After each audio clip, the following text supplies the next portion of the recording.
Fearful avoidant attachment style is probably the most difficult of the 3 insecure attachment styles, because we have 4 attachment styles in total. We have the secure attachment, and then we have the 3 insecure attachment styles, which is the avoidant attachment, the anxious attachment, and the fearful avoidant attachment, also called disorganized attachment style.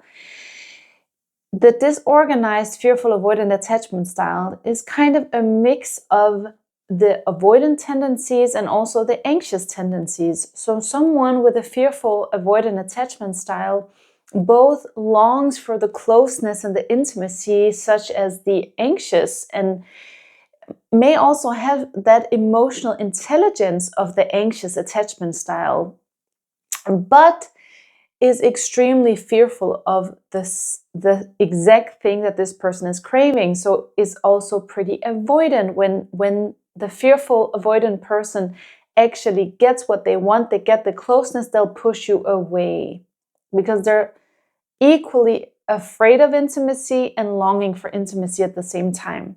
So this often results in these types of on and on relationships or unstable partners who one moment they're crying, looking at you with tears in their eyes, saying that they want nothing more than to be close to you and be with you, etc., etc.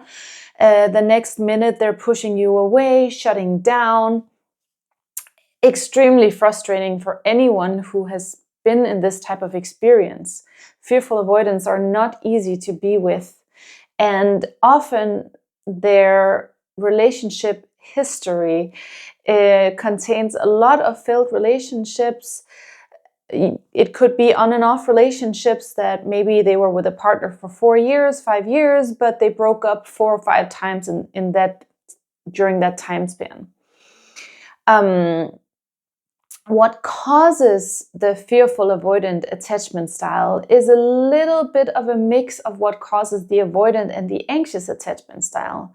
So for the fearful avoidant, what can cause this type of attachment is if one parent was too involved, no boundaries, complete enmeshment, and the other parent was very distant and cold.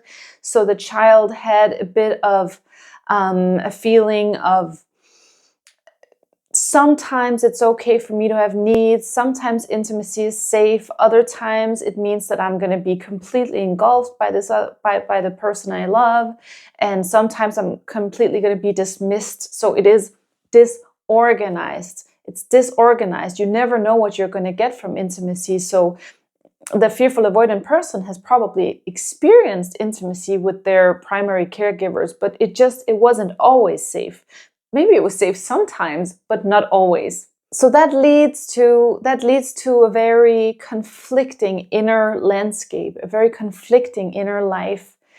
So you'll see that the fearful avoidant, just as well as the anxious person, is usually in some sort of relationship, where the avoidant can sometimes go years and years without being in any form of intimate relationship. The fearful avoidant will usually like to be in an intimate relationship like the anxious person, but will be inconsistent, in and out. Should I, shouldn't I? Should I break up? Shouldn't I break up?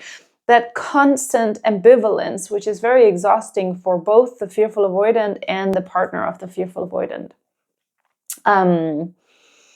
So if you're with someone who is fearful avoidant, I hope you're with someone who wants to work on themselves and heal this attachment style and work towards a secure attachment, because otherwise you're in for a very, very difficult ride. It's going to be a difficult relationship. There are many strategies that the fearful avoidant use to make sure that he or they don't get close to their partner. It can be fantasizing about an ex. This is something that strategies that the avoidant use as well.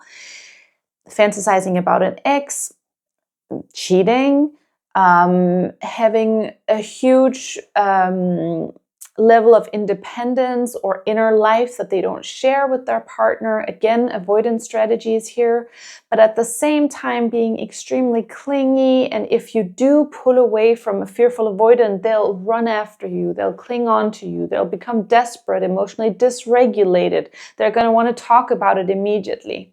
But what you're also often seeing is that someone who's fearful avoidant can lean more towards the anxious side or lean more towards the avoidant side, depending. And sometimes also depending on what partner they have at the moment. So if they have a partner who's very avoidant, they might lean more towards the anxious side of the spectrum. Whereas if they have a partner who's anxious, they might lean towards the avoidant side of the spectrum. I hope this was a helpful video about disorganized attachment, fearful avoidant. If you do like these videos, please like the video and subscribe to my channel so I can keep on making videos, and I look forward to seeing you again soon.